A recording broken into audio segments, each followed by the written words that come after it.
Hermanos, primera de Timoteo, capítulo 4, versículo 1 al 16. ¿Listos? Quien tenga su Biblia, por favor, allí mismo me sigue. Mentalmente, si desea hacerlo verbalmente, pero obviamente vamos despacio para que vayamos leyendo todos juntos. Vamos a leer todo el capítulo, en el nombre del Señor. Primera de Timoteo 4, dice: pero el Espíritu dice claramente que en los postreros tiempos algunos apostatarán de la fe, escuchando a espíritus engañadores y a doctrinas de demonios, por la hipocresía de mentirosos que, teniendo cauterizada la conciencia, prohibirán casarse y mandarán abstenerse de alimentos que Dios creó, para que con acción de gracias participasen de ellos los creyentes y los que han conocido la verdad. Porque todo lo que Dios creó es bueno y nada es de desecharse si se toma con acción de gracias, porque por la palabra de Dios y por la oración es santificado. Si esto enseñas a los hermanos, serás buen ministro de Jesucristo, nutrido con las palabras de la fe y de la buena doctrina que has seguido. Desecha las fábulas profanas y de viejas. Ejercítate para la piedad, porque el ejercicio corporal para poco es provechoso, pero la piedad para todo aprovecha, pues tiene promesa de esta vida y de la venidera. Palabra fiel es esta y digna de ser recibida por todos, que por esto mismo trabajamos y sufrimos oprobios, porque esperamos en el Dios viviente, que es el Salvador de todos los hombres, mayormente de los que creen. Esto manda y enseña. Ninguno tenga en poco tu juventud, sino sé ejemplo de los creyentes en palabra, conducta, amor, espíritu, fe y pureza. Entre tanto que voy, ocúpate en la lectura, la exhortación y la enseñanza. No descuides el don que hay en ti y que te fue dado mediante profecía con la imposición de las manos del presbiterio. Ocúpate en estas cosas, permanece en ellas, para que tu aprovechamiento sea manifiesto a todos. Ten cuidado de ti mismo y de la doctrina, persiste en ello, pues haciendo esto te salvarás a ti mismo y a los que te oyeren. Debo hacer, obviamente, para introducir el tema hoy, una conexión con lo que venimos exponiendo desde hace días o desde hace varias semanas. Pablo, el apóstol, le escribe a Timoteo, su discípulo, para que realice una labor en la iglesia de la ciudad de Éfeso. Lo dejó allí y, como vimos en el primer capítulo de esta carta, lo dejó allí para que mandase a que no enseñasen doctrina diferente. Y hoy vamos a hacer énfasis en eso, en la enseñanza. Y obviamente, como lo vimos también en ese capítulo, tenía que verificar que estuvieran creyendo y viviendo realmente como Cristo manda que creamos en Él y que vivamos en Él. Y como vimos en el capítulo 2, tenían que también tener una vida de oración pública conforme al Evangelio, un culto conforme a los principios bíblicos, ordenado, que refleje lo que la palabra de Dios dice para nosotros, para las familias, para la iglesia. Y como vimos la semana pasada, los que lideren la iglesia deben ser creyentes ejemplares, que muestren lo que es ser cristiano en todos los ámbitos de su vida. ¿Y por qué decidimos hacer esta serie? Porque enfatizamos cómo servir al Señor y cómo servir en su iglesia. Y especialmente cómo deben servir los pastores, pero cómo debe servir la iglesia que está bien pastoreada también. Y para introducir el tema, quiero preguntarles qué ha pasado de nuevo en estos días en Colombia. Hubo elecciones, ¿cierto? ¿Quién ganó? el presidente, presidente electo ahora, Gustavo Petro, ¿cierto? No voy a hablar de política, tranquilos. Haya votado usted por quien haya votado, o no por lo menos profundamente, pero sí quiero referir algo bíblicamente. Y es el hecho de que vamos a ver en cada gobierno cómo cada persona influye con su propia personalidad y sus convicciones personales en lo que se hace para mucha gente. De hecho, no solamente por el gobernante que se eligió. Hace un momento comentábamos con el hermano Sadrach en la clase de escuela dominical la ley de aprobación del aborto en Estados Unidos que fue derogada a nivel de todos los estados.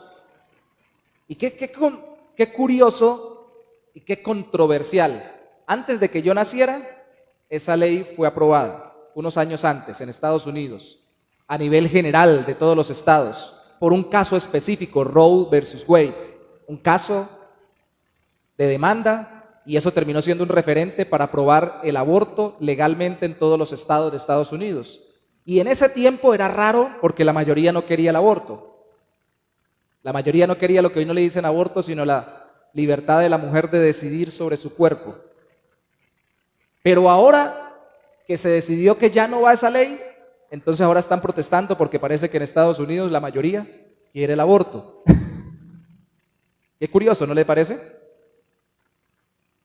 Si usted pregunta cuál es nuestra posición bíblica, la mayoría de los creyentes, aunque hay algunos que no, por la palabra de Dios vamos en defensa de la vida y creemos que no se debe promover el aborto, sino que se debe promover muchas cosas más, la sexualidad responsable, el cuidado de los niños que vienen al vientre, la ayuda de las mujeres que están por dar a luz, la adopción más fácil y más sencilla si no lo pueden criar y una cantidad de cosas más. Pero hermanos, tengan en cuenta algo. Son solamente unos cuantos individuos en Estados Unidos de una corte que decidieron si pueden o no pueden millones de personas abortar o no abortar legalmente. Si pueden o no pueden, diciéndolo de una forma más cruel, matar o no a sus hijos en su vientre. Unas poquitas personas lo decidieron. Y dicen algunos lo decidieron porque el presidente anterior dejó allí a personas que iban en contra del aborto y ahora, cuando votaron entre todos esas cuantas personas, fueron más los que dijeron que no más al aborto que los que dijeron que sí. Y lo mismo está pasando en Colombia. Hace poco tiempo, lo tocamos aquí desde el púlpito, aprobaron que hasta las 24 semanas se puede abortar en Colombia. Y el gobierno que entra, no estoy hablando mal ni bien, lo dijo la vicepresidenta, quiere que sea hasta los 9 meses, que puedan abortar un niño. Les envió un artículo donde muestra cómo desde los griegos y los antiguos no solamente mataban a los niños después de que los tenían, sino que también había métodos anticonceptivos antiguos, y que la iglesia cristiana fue la que promovió en la historia el hecho de que se cuidaran a los niños, primeramente porque lo que más se mataban eran mujeres después de nacidas. Así que todo eso que se nos acusa históricamente hablando de misógenos y ir en contra de las mujeres no es cierto, porque las mujeres no hubieran vivido tanto si no hubiera sido por el cristianismo, que empezó a evitar que mataran tantas niñas recién nacidas, que eran las que más mataban, y segundo, que promovieran la vida para que no abortaran. Ya habían métodos anticonceptivos antiguos. Pero ahora parece que está en manos de una sola mujer, porque creo que son 6, 7 o 9. De todas formas están divididos los de la corte. La mitad que sí en Colombia, la mitad que no, y hay una que no saben cómo va a votar. Lo mismo que en Estados Unidos. Y puede que ahora echen para atrás la ley del aborto por la decisión de una sola persona. ¿Y cómo deciden las personas? ¿Cómo decide usted? ¿Cómo decido yo? Por las convicciones que tengo en mi corazón. Yo puedo ser el mejor. Esa gente, mire, son preparados en leyes, son especialistas, son en derecho, son tremendamente intelectuales, preparados en interpretar las leyes jurídicas, y unos votan sí y otros votan no. ¿Por qué? Porque al final de lo que están convencidos es lo que manda su corazón. Y la gente que está saliendo a protestar en Estados Unidos está convencida de que es un derecho humano que la mujer pueda abortar, aunque le quite el derecho a otro ser humano de vivir. Y los que estamos convencidos de lo contrario decimos lo contrario. Las convicciones que transmitimos a los demás, lo que le enseñamos a los demás, tiene poder para cambiar sus vidas, porque de lo que uno está convencido, eso le manda a uno en la vida a hacer. Amén. Y eso es lo que en las iglesias debemos recordar. Vamos a hablar de la enseñanza pastoral en este día. Vamos a hacerlo lo más sencillo posible. Pero hermanos, ustedes no solamente son enseñados acá en la iglesia. Usted prende un televisor y el televisor le enseña. Ayer veíamos una película, mis papás llegaron con un cuñado y dijo, veamos una película mientras tanto. Y la película que veíamos, la heroína era una mujer. La presidenta de Estados Unidos era una mujer. A los hombres se les decía cosas malas o eran terribles. Y espectacular que la heroína sea una mujer. Pero ahora todo tiene una connotación especial en contra de ¿quiénes? En contra de los que no están dentro de esos grupos que están queriendo dominar en el mundo, porque siempre han sido minorías, según dicen, oprimidas. Hermanos, el televisor nos enseña algo, la radio nos enseña algo, el celular nos enseña algo. Dice, no, es que estoy mirando TikTok. Pues ese TikTok le está enseñando algo. Hágase así, cante así, diga esto está bien, esto está mal. En todo lugar nos enseñan, y por eso acá en la iglesia debemos tener en cuenta eso. Así que no se quede solo con la enseñanza de la iglesia. La aclaración antes de empezar esto formalmente es, busque aprender del Señor en su comunión personal. Empápese de la palabra de Dios y de oración, porque el pastor no le puede estar enseñando todos los días allá en su casa, ni mandándole mensajes por el celular. Tiene usted que aprender de Dios directamente a través de su palabra. Es por ello que lo que se enseña en la iglesia es tan importante, y es por ello que al pastor, acá, si usted mira conmigo, 1 Timoteo capítulo 1, versículo 3, no lo digo yo, mírelo conmigo, dice, como te rogué que te quedases en Éfeso, le dice Pablo a Timoteo, cuando fui a Macedonia, para que mandases a algunos que no enseñen diferente doctrina. La palabra doctrina, saquémosla de nuestra mente, que cuando decimos doctrina es de iglesia. No, doctrina es enseñanza. Y puede que nos adoctrinen políticamente, filosóficamente, que nos adoctrinen ideológicamente, que nos adoctrinen de diferentes formas, porque es lo que nos enseñen como convicciones que debemos tener en nuestro corazón. Y es con mandato. Ve y enseña, importantísimo para el pastor. Timoteo iba a pastorear para dejar buenos pastores allá en esa iglesia.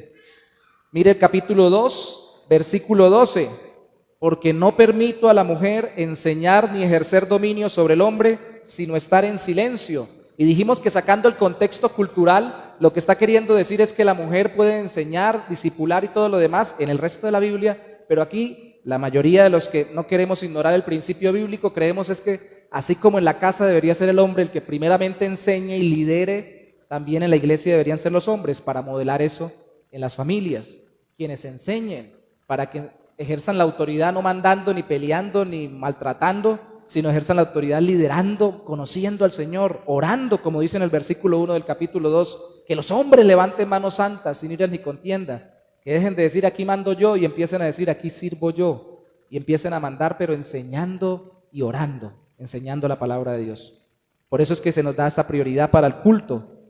Y al mismo tiempo, mire que la enseñanza sigue siendo importante, lo vimos la semana pasada en el capítulo 3, en el versículo 2 dice, apto para enseñar, al final, literalmente que sea didáctico. ¿Quién?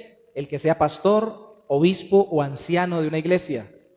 Tiene que ser didáctico. Hoy en día pensamos que didáctico es que el profesor se monte en el techo y empiece a hacer miquerías para que todo el mundo se entretenga. Didáctico quiere decir que explique bien. Que explique bien. Es más, hay otra palabra en el griego, aparte de esta, que es más para instrucciones, para contenidos o informaciones que transmitimos, solo intelectuales, y hay otra para instrucciones de comportamiento, pero esta involucra todo, involucra tanto información para nuestra mente como cuestiones prácticas para vivir nuestra vida, o sea, es una enseñanza integral. muy amplia. De tal forma que la enseñanza pastoral es la vía a través de la cual Dios nutre a su iglesia para vivir sanamente su fe en Cristo. Es la vía.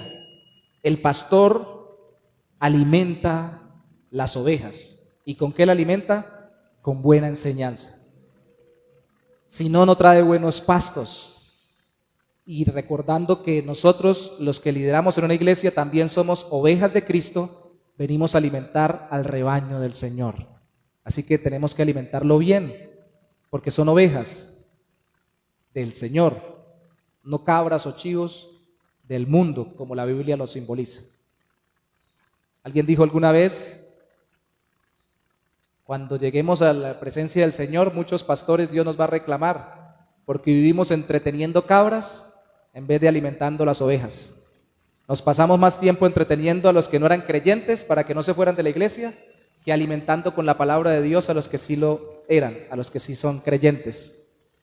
Así que, hermanos, ¿qué hace entonces una buena enseñanza, una enseñanza sana en la iglesia? ¿Cómo debe enseñar el pastor? 3 cosas. Primero, una buena enseñanza del pastor debe descubrir las doctrinas falsas, las que no nutren, las que no alimentan la oveja, las que la dejan morir de hambre. Debe desechar también las doctrinas de moda que no dan piedad o que no alimentan la vida en relación con Dios, y debe desarrollar las doctrinas bíblicas con mucho cuidado. Descubrir doctrinas falsas, desechar las doctrinas de moda y desarrollar las doctrinas bíblicas. Mire conmigo el capítulo 4, versículo 1, y mire lo que dice el Espíritu. No estoy profetizando, dice la Biblia, ¿no? Pero el Espíritu dice, ¿qué dice el Espíritu? Y lo dice confusamente, claramente. Esto no es con palabras rebuscadas, dice claramente que en los postreros tiempos, y déjeme decirle que la Biblia en su mayoría en el Nuevo Testamento pone los postreros tiempos como desde que Cristo vino hasta que Cristo regrese. Así que estamos viviendo los últimos tiempos. Es una característica desde que Cristo vino hasta que Él regrese, ¿qué? Algunos apostatarán de la fe o negarán la fe o irán en contra de la fe en Jesucristo.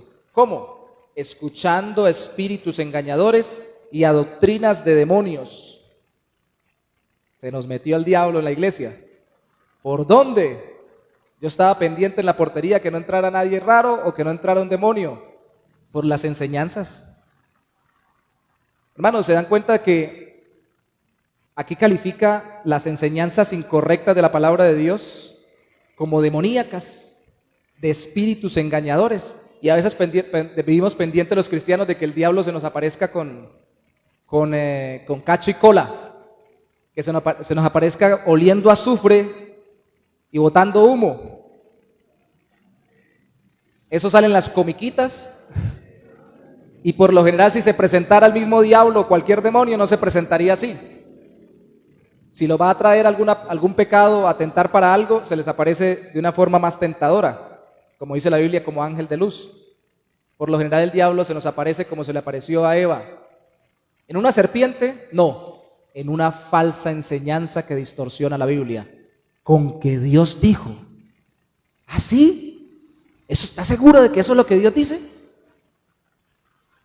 Y por eso las falsas enseñanzas desnutren al pueblo de Dios, porque son enseñanzas que el mismo demonio trae a través del mundo. Miren, hermanos, cuando Pedro le dijo a Jesús que no te acontezca tal cosa, no se deje matar, Cristo le dijo: aléjate de mí, Satanás, porque no pones la mira en las cosas de Dios, sino en las cosas de los hombres.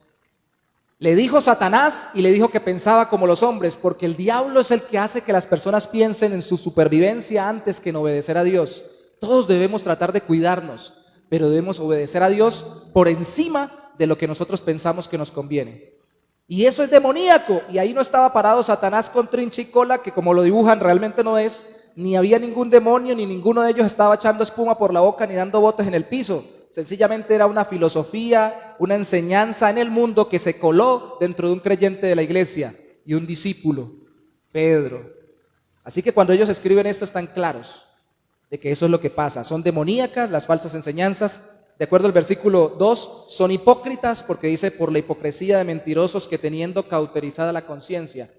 ¿Quién es un hipócrita? No estoy diciendo que levanten la mano, estoy diciendo que ¿quién es un hipócrita? ¿Cómo se caracteriza un hipócrita?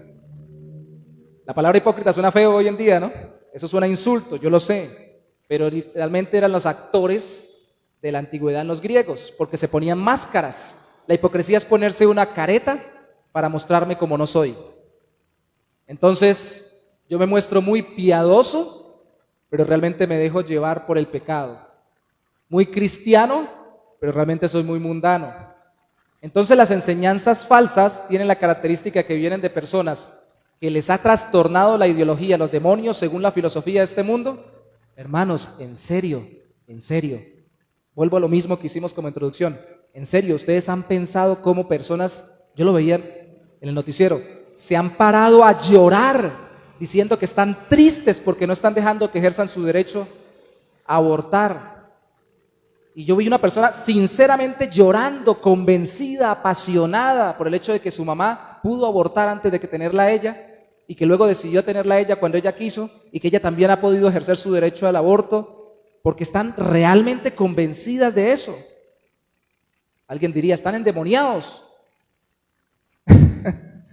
Pues sí, porque son filosofías de demonios. El diablo dice la Biblia que es homicida desde el principio, dijo Cristo, y es mentiroso. ¿Y cómo mata? Mintiendo. Ahora, en este punto, hipocresía. Entonces las personas ¿qué hacen?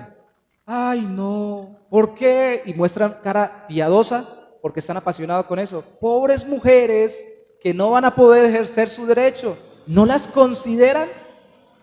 Así como cuando alguien dice, pero pobrecito, si él estaba robando para comer, sí, entendemos la situación, eso se llama ética bíblica, hay que mirar las circunstancias de la persona, la entendemos, vamos a ayudarle, pero no la excusamos.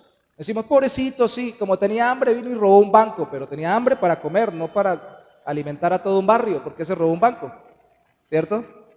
Pero ponemos cara de piedad para defender, hay hipocresía, porque se disfraza con buenas intenciones cuando realmente lo que hay es perversión de corazón o cauterización de la conciencia. ¿Cuántos les han cauterizado una verruga o un lunar? ¿No les han cauterizado nada nunca? Es que les queman, ¿cierto?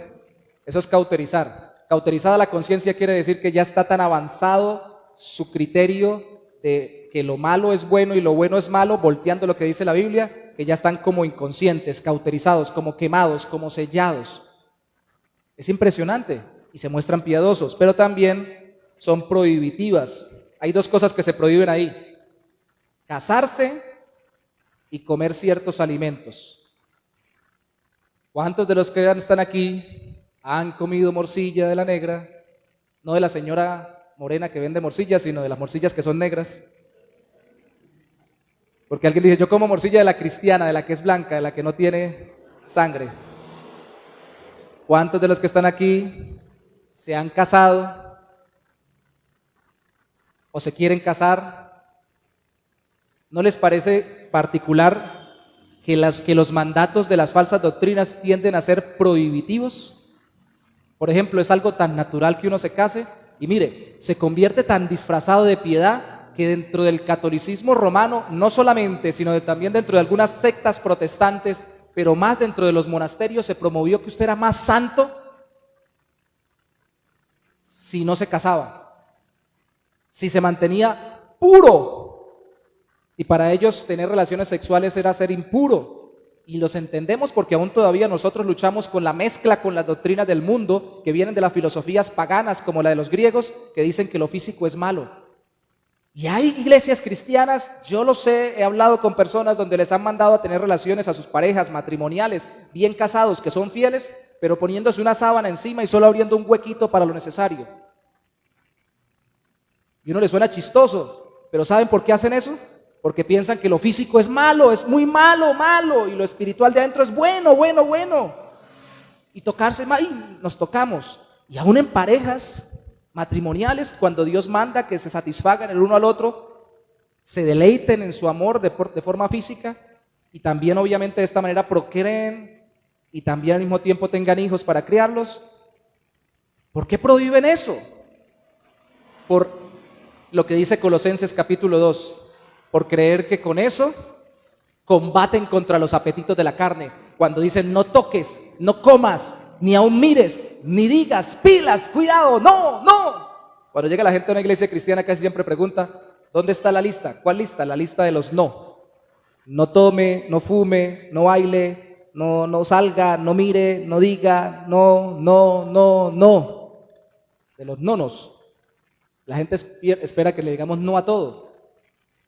Y es cierto que el Señor quiere que nos restringamos de muchas cosas que no son conforme a su voluntad, pero es para que seamos de otra manera. Y no quiere que nos restringamos de lo que Él diseñó para que lo disfrutemos. El matrimonio conforme a su voluntad y a su palabra, y los alimentos con tal de que sean oración y conforme a la palabra de Dios. Ahora, sí había un problema en ese tiempo, y era que si comían o no comían los alimentos prohibidos en el Antiguo Testamento. Concluyamos, hermano, porque no puedo quedarme en este punto, que para los creyentes hoy en día esto es una cuestión de conciencia. Pero si usted cree que la vitamina H le cae mal, el chicharrón, el chunchurria, el chorizo, la chanfaina, toda esa cosa, y porque usted está mal del colesterol, pues no se lo coma, eso es por salud, pero no porque crea que está prohibido en la Biblia, porque realmente para nosotros, los creyentes en Cristo, esas prohibiciones ceremoniales pasaron, porque esas prohibiciones ceremoniales apuntaban a no contaminarse con el mundo, y ya todo eso Cristo lo abolió cuando vino. Quedan los mandamientos morales, no matar, no robar, no mentir, que se resumen en amar al prójimo como a nosotros mismos y amar a Dios con todas nuestras fuerzas y con todo nuestro corazón, pero eso ya no pasan para nosotros. Así que coma con tranquilidad si el doctor le dice que puede comer, pero ore. Algunos dicen, pero si yo oro cuando voy a comer. Debe orar cuando va a comer, pero viva orando también al Señor y viva leyendo la Biblia. No diga, ay, yo llevo un mes sin leer la Biblia y un mes sin orar, voy a comer chorizo, voy a comerme un chicharrón, entonces vamos a leer un texto bíblico y orar para que me caiga bien. No, se supone que es que usted lleva una vida continua de lectura de la palabra y de oración. No es que lo haga simplemente cuando va a comer, aunque también lo debe hacer cuando va a comer. Hermanos, esas enseñanzas que debemos descubrir como falsas son contrarias a la nutrición espiritual. Quieren que nutramos nuestras fuerzas carnales, que pensemos que por nuestras propias fuerzas, haciendo esto o aquello, nos volvemos más santos, y no que dependamos del Señor, que nos da nutrición espiritual para andar en santidad, libres del pecado. Porque es tan fácil, hermanos, vestirse de una forma, hablar de una manera, tener determinada forma de decir las cosas, cumplir con ciertos reglamentos y por dentro tener el corazón podrido. Es tan fácil disfrazarse de evangélico, disfrazarse de cristiano, disfrazarse de religioso, disfrazarse de piadoso y vivir con el corazón lejos de Dios. Es tan fácil. Lo que quiere el Señor es que nosotros descubramos esas enseñanzas como falsas para que busquemos nutrir el alma y no acondicionar el comportamiento de la gente. Y eso que hablamos la vez pasada de vestimenta, ¿recuerdan? O la vez antepasada, ¿recuerdan? Pero dijimos que no hay moda cristiana, ¿cierto? Que los principios son pudor y modestia, pero no es que la falda de tal largor o de tal tela o de tal tamaño es la buena, sino que sea falda, sea pantalón, con tal de que la mujer, sobre todo, pero también el hombre, lo usen con pudor y con modestia, con recato y con decencia. Bendito sea el Señor. Hoy tengo corbata, pero ustedes saben que yo he predicado sin corbata. El asunto aquí no se trata de si una moda sí, una moda no, una lista de cosas. Se trata de nuestro corazón, la nutrición espiritual. Cuando el predicador se enfoca, el que enseña en la iglesia, el pastor se enfoca en decir cosas externas, la gente no crece en su interior y en su corazón. Por eso hay que descubrir esas falsas enseñanzas. Y ahí pregunto, ¿ha pensado usted en serio que una mala enseñanza bíblica viene de falsos profetas? A veces decimos, un falso profeta es el que se para y dice, el Señor te dice, y me dijo una cosa y no se cumplió. No. Un falso profeta es aquel que interpreta mal la Biblia y me la enseña mal. Pero también el que enseña a la iglesia, el pastor debe desechar las doctrinas de moda que no dan piedad. Mire por favor el capítulo 4, versículo 7. Desecha las fábulas profanas y de viejas. Esto es una expresión, hermanos. Esto significa como cuentos o cosas ficticias. Dice, ejercítate para la piedad. Y dice, porque el ejercicio corporal para poco es provechoso. La palabra literalmente que aparece ahí es de la que viene la palabra gimnasio. ¿Cuántos han ido en el gimnasio en estos días? Para que el Señor les hable. Uno le dice, no, yo no he vuelto, pero ha ido. El problema no es ir al gimnasio. El problema es que nosotros invirtamos más tiempo en nuestro esfuerzo físico que en nuestro esfuerzo espiritual. En nuestra vida de acondicionamiento físico que de acondicionamiento espiritual. Hermanos, a conciencia, con todo el corazón. Vivimos en la era no solamente de la susceptibilidad emocional, no me digan nada porque me ofenden, sino también de la vanidad y del orgullo externo.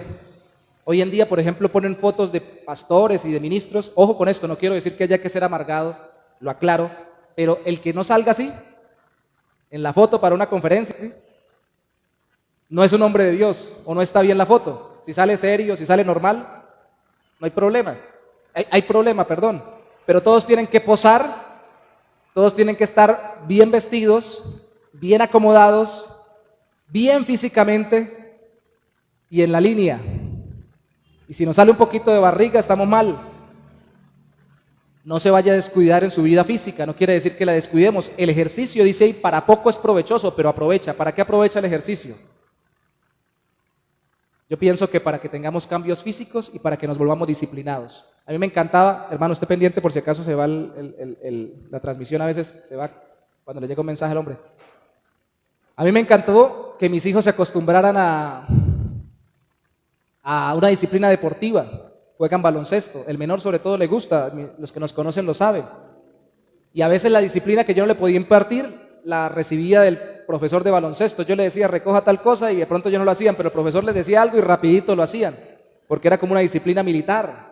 Y eso está bien, y aprenden disciplina, y el que quiere ser deportista se vuelve que se levanta a tal hora, se sacrifica haciendo tal ejercicio, y algunos no nos sacrificamos nunca en nada. Eso da disciplina, aprovecha el cuerpo, nos evita que la grasa se acumule de todo el chicharrón y la chunchurria y todo el chorizo y chanfaina que comimos, porque lo bota, lo elimina, quita todos los antioxidantes. Es muy bueno. Si puede usted ir a un gimnasio, vaya. Pero lo ilógico sería que como cristianos seamos bien disciplinados para hacer ejercicios, tremendamente organizados para ir al gimnasio o para tener nuestro propio gimnasio y nunca oramos ni leemos la Biblia. ¿Cómo está usted, hermano? ¿Cómo le ha ido? Bien, hermano. Últimamente estoy como bien y muestra los músculos. He bajado tantos kilos.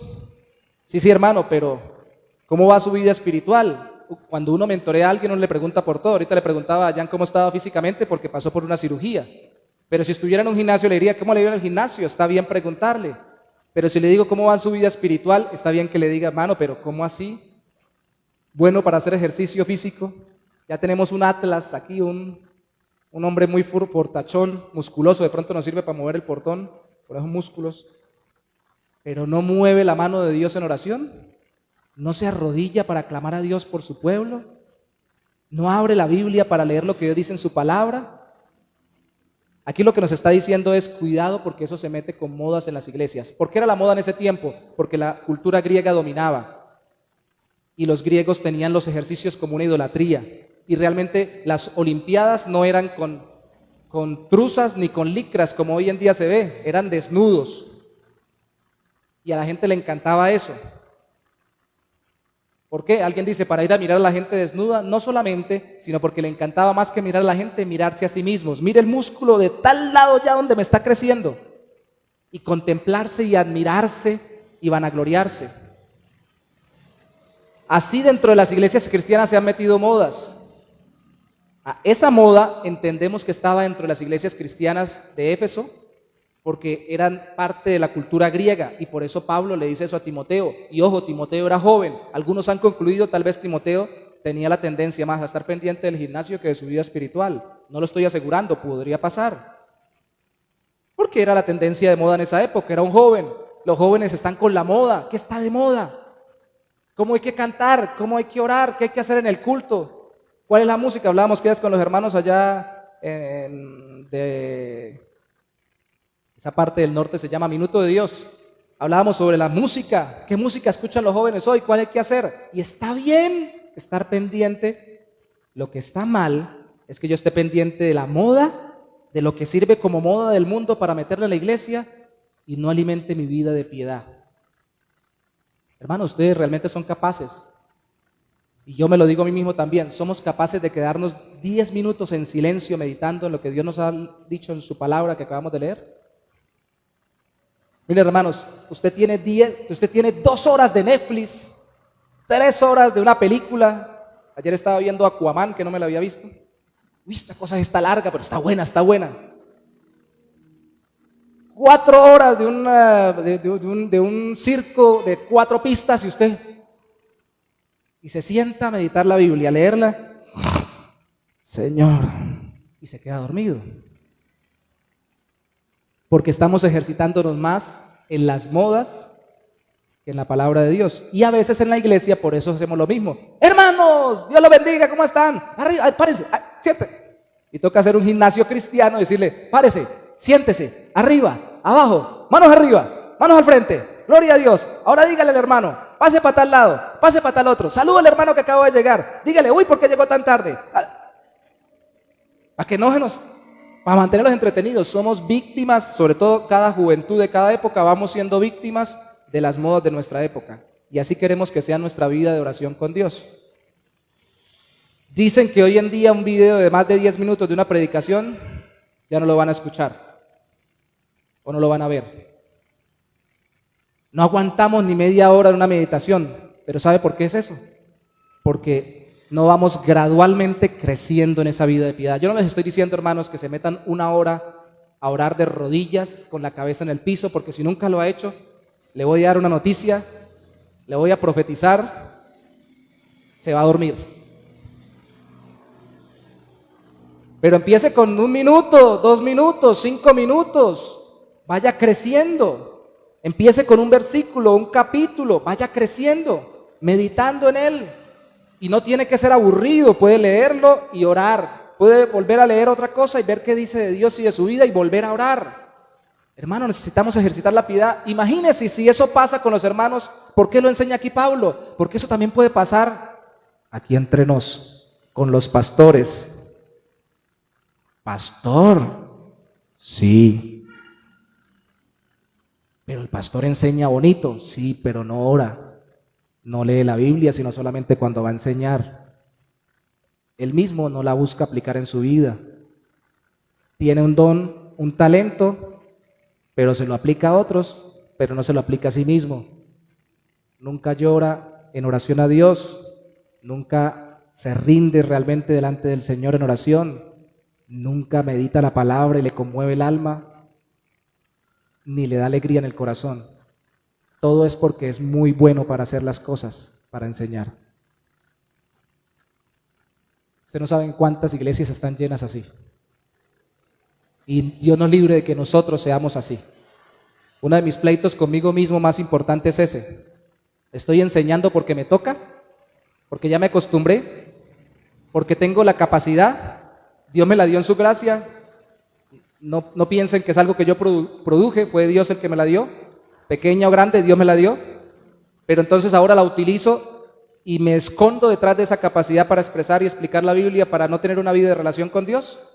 Y cuando me preguntan, ¿y usted ora? Yo digo, sí, todo el día me la paso en oración porque oro por uno, oro por el otro, oro por el otro. No, usted, con Dios. ¿Se mete con Dios? ¿Le pregunta al Señor? ¿Le pone sus pecados, sus luchas, sus tentaciones, sus debilidades al Señor? Busca leer la Biblia para que le hable a usted, no para que le diga qué le va a decir al otro, como cuando uno está predicando, que ve que están las parejas casi siempre, u otros también, y están al lado y le están predicando algo y el que está al lado hace, esto es para usted. ¿Lo hacemos para nosotros o solamente para ir a predicarle a otros? Eso es piedad, eso es piedad, eso es piedad. Lo que queremos es ser piadosos, no ser muy intelectuales o ser muy reconocidos como inteligentes. Por eso le dice Pablo a Timoteo, ejercítate para la piedad, porque el ejercicio es bueno, y llevar las modas son buenas, pero la piedad, que es la vida en relación con Dios, es mucho mejor. Mire el versículo 10, lo contrasta, que por esto mismo trabajamos y sufrimos. El entrenamiento físico aprovecha para algo, pero no para todo tema ni para todo tiempo, mientras que, de acuerdo al versículo 10, porque esperamos en el Dios viviente, que es el Salvador de todos los hombres, mayormente de los que creen. La piedad, la relación con Dios, tiene promesa de ahora y de siempre, de esta vida y de la que viene. Usted lo pueden llevar a un gimnasio y no le prometen más que darle un buen cuerpo. Y eso tampoco se lo pueden dar todo, ni siquiera al cirujano, porque yo he visto personas que se han hecho bypass gástrico para adelgazar, o se han mandado a colocar implantes para mejorar su apariencia, y después o se los tienen que quitar, o se los tienen que cambiar, o ya rompieron el bypass porque el estómago volvió, se les creció. Eso no es eterno, no se lo pueden garantizar por toda la vida, ni siquiera la vida temporal. Pero la relación con Dios me da frutos ahora y después de muerto. Dice que así, al Dios que nos salva, el esfuerzo piadoso de por fe en ese Dios que salva, relacionarnos con Él da fruto eterno porque espera resultados de sufrir. En vez de sacrificarnos haciendo ejercicio en el gimnasio, sufrimos en las pruebas y en las dificultades porque confiamos que Dios nos ha salvado en Cristo, es palabra fiel, y que Dios salva a todos temporalmente, pero a los que creen mayormente. Hay versiones bíblicas que dicen especialmente, en especial, o sea, de una forma mejor. ¿Usted cree que a alguien que no es cristiano, Dios le escucha su oración? Piénselo un momento. Piensa en los textos bíblicos. Alguien que no se ha arrepentido de pecados y creído en Cristo, ¿Dios lo escucha cuando ora? No debería porque no es su hijo, ¿cierto? Pero tenemos casos como Cornelio en Hechos 10 y como otras personas que todavía no se habían convertido, y por ejemplo a Cornelio, Dios le escuchó sus oraciones, le envió un ángel y le dijo, Dios ha oído tus oraciones, ahora manda por Pedro para que te predique el evangelio. Entonces, en su misericordia, Dios puede responder a las personas inconversas por pura misericordia o gracia común, que le llaman los teólogos, como dice Jesucristo, que hace salir su sol sobre justos y pecadores. Y alguien vive diciendo, por favor, Señor, salva a mi hijo que está enfermo, y en su misericordia el niño no murió. Dios, que soberanamente controla todo, le contestó. Eso para todos, pero esa salvación o esa respuesta de Dios es temporal, para aquí y para ahora, no es para la eternidad.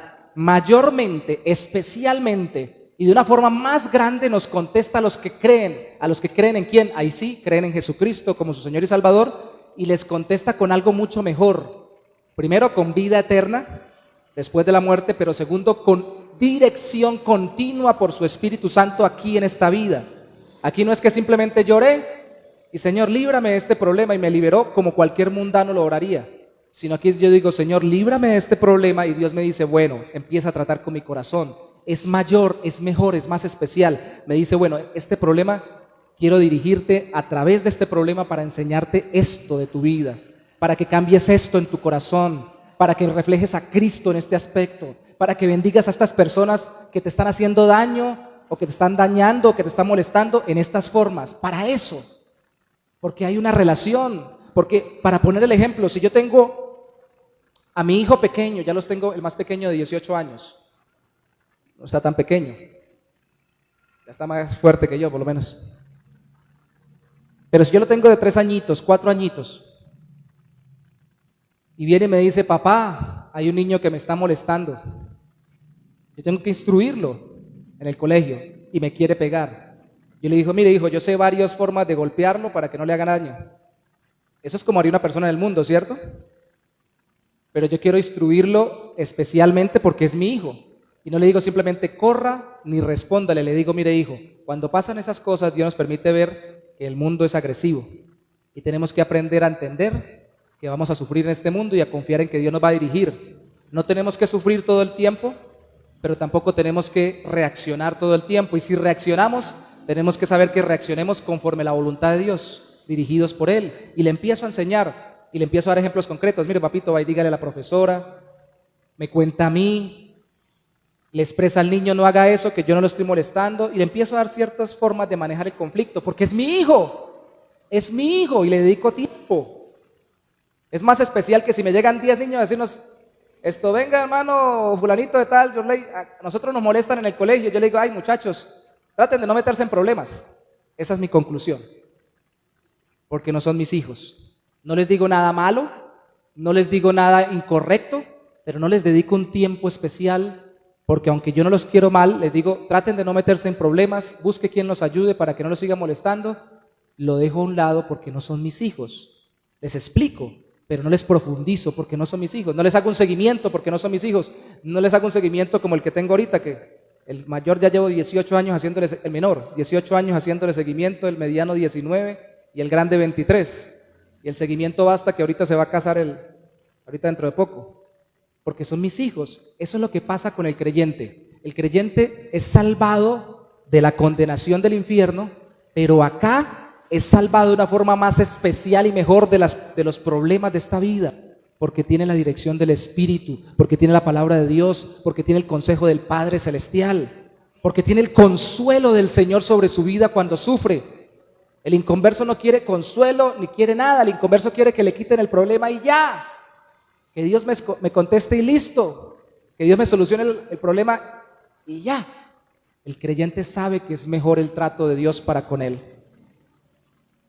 Hermanos, me he esforzado bastante por explicar esto porque es muy importante, porque algunos dicen, como dice que salva a todos, entonces todos se van a salvar. Bueno, Judas no se salvó, así que eso no contradice este texto. Quiere decir que Dios ayuda a todos, pero ayuda especialmente a los que creen en Cristo, dándoles vida eterna y dirección en esta vida. Por eso me detuve mucho en y vamos a ir redondeando para finalizar diciendo en este segundo punto, sobre las doctrinas de moda que hay que mandar en la enseñanza. Verso 11, esto manda y enseña. Eso quiere decir que cuando uno enseña tiene autoridad. Y por eso debe ser ejemplo. A Timoteo, a pesar de su juventud, se le dice, sé ejemplo. En el versículo 12, sé ejemplo en palabra, conducta, amor, espíritu, fe y pureza. Podríamos predicar todo un día sobre cada palabra.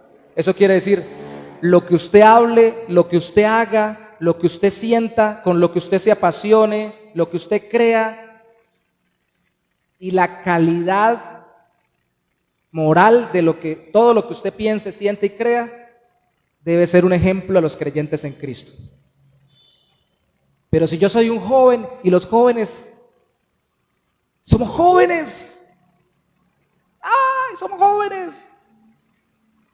Dice el texto ahí, si eres joven, da ejemplo. Y si eres viejo, da ejemplo. Y si eres un niño en Cristo, da ejemplo. ¿En qué? En lo que haces, en lo que dices, en cómo sientes, en cómo te apasionas, en lo que crees y en la pureza de todo lo que realizas, sientes, vives y crees. Que sea para darle ejemplo a los que creen en Cristo. Es una buena medida, ¿cierto? Esto que estoy haciendo, esto que estoy diciendo, esto que estoy realizando, allí donde me estoy metiendo, este comportamiento que estoy desarrollando, ¿le daría ejemplo a los demás creyentes de la iglesia? ¿O más bien los pondría a dudar a los creyentes de la iglesia?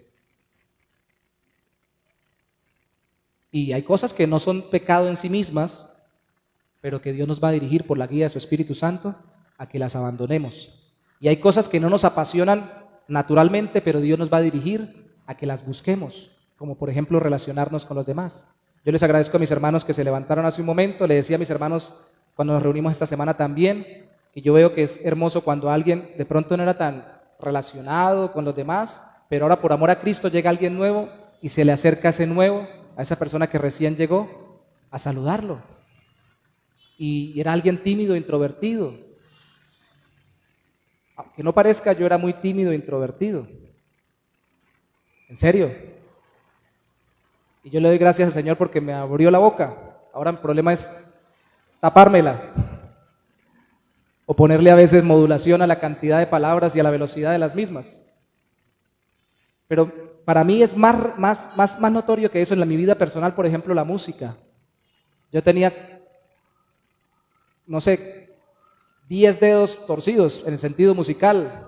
Traté de aprender guitarra y no pude, pero cuando llegué a la iglesia en que conocí al Señor y vi que faltaba alguien que tocara, yo quise aprender a tocar guitarra. Todo por alabar al Señor y por orar a Dios. Dios no me llamó a ser músico o a por lo menos a adorar a Dios en el culto continuamente en la música, pero sí que he tocado más o menos, pero he tocado guitarra y piano por amor al Señor. Y habrá muchas cosas que yo nos incentive a hacer para ser ejemplo, solo para dar ejemplo de entrega al Señor, para estimular a otros a servir a Dios, para no quedarnos acomodados, quietos. Hermanos, ¿ha pensado en serio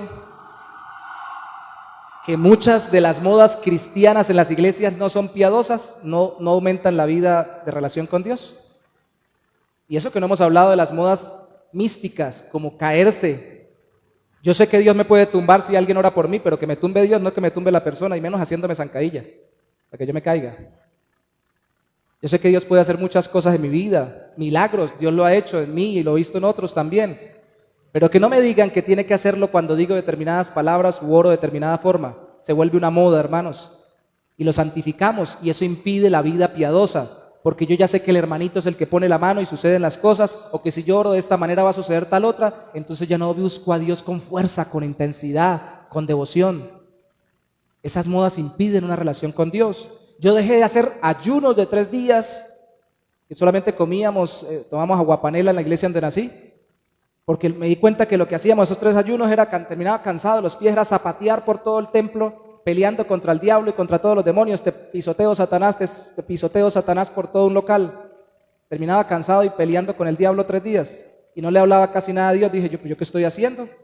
Tiempo de oración lo dedico para hablar con el diablo, y el diablo existe y los demonios existen, la Biblia lo enseña, y la obra de Satanás es real y Dios libera de todo eso. Pero hermanos, se vuelven modas que todo el mundo las canoniza. ¿Por qué más entretenido que escuchar a alguien predicando o que escuchar a unos hermanos tocando una melodía sencilla? Llegó la hora loca. Yo también conocía la hora loca cristiana, cuando estaban tocando todos y todo el mundo, ahora sí, salten todos para Cristo. Y la verdad, saltaban y se golpeaban. No sé si lo vivieron en algún momento, en alguna parte, en alguna iglesia cristiana.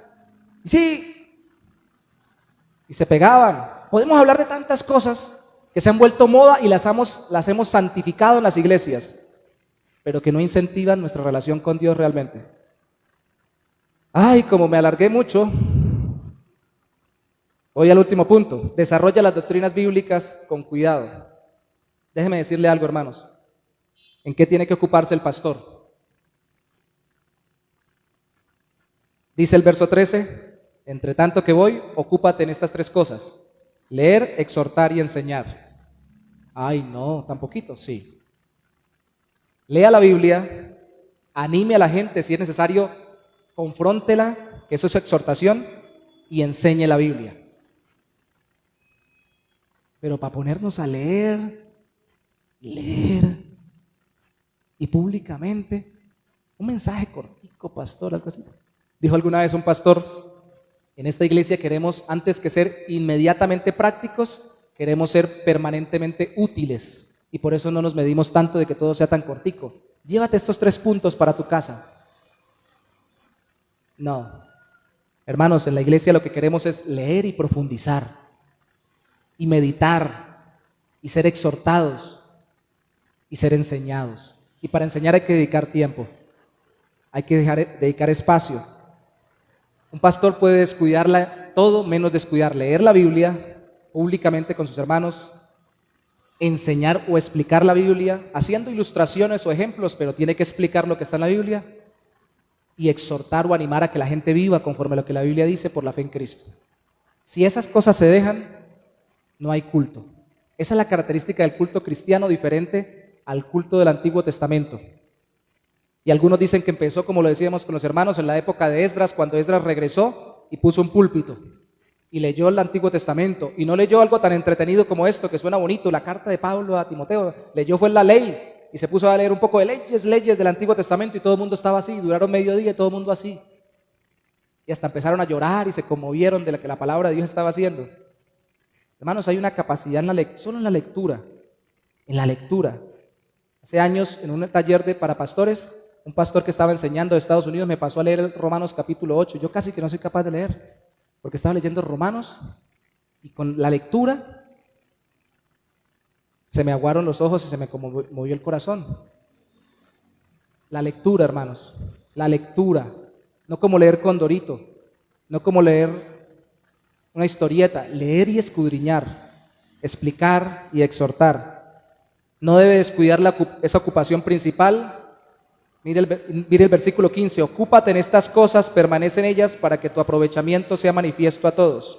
O sea, que la Biblia lo impacte a usted primero y luego a los demás. Verso 14, devuélvase, no descuides el don que hay en ti, que te fue dado mediante profecía, con la imposición de las manos del presbiterio. Es decir, Dios te dio un don para manejar la escritura y explicarla, úsalo, alimenta las ovejas del Señor, aliméntalas.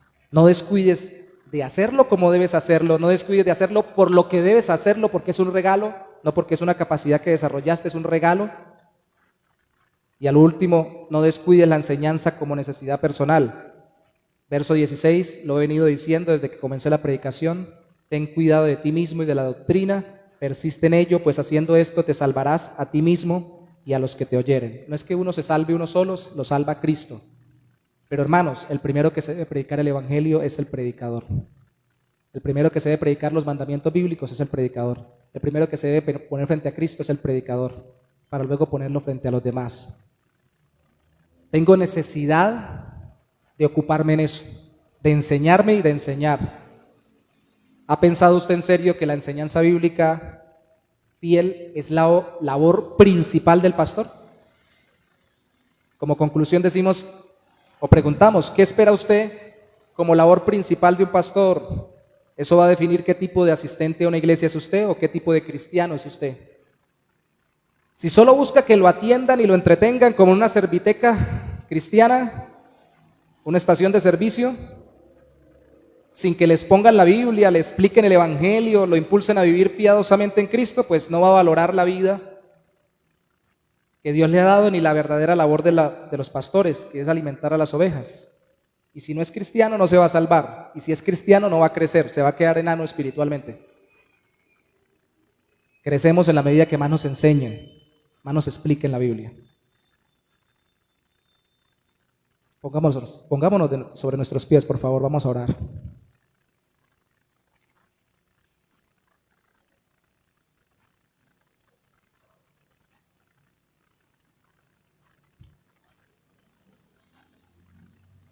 No es lo mismo una predicación que una enseñanza.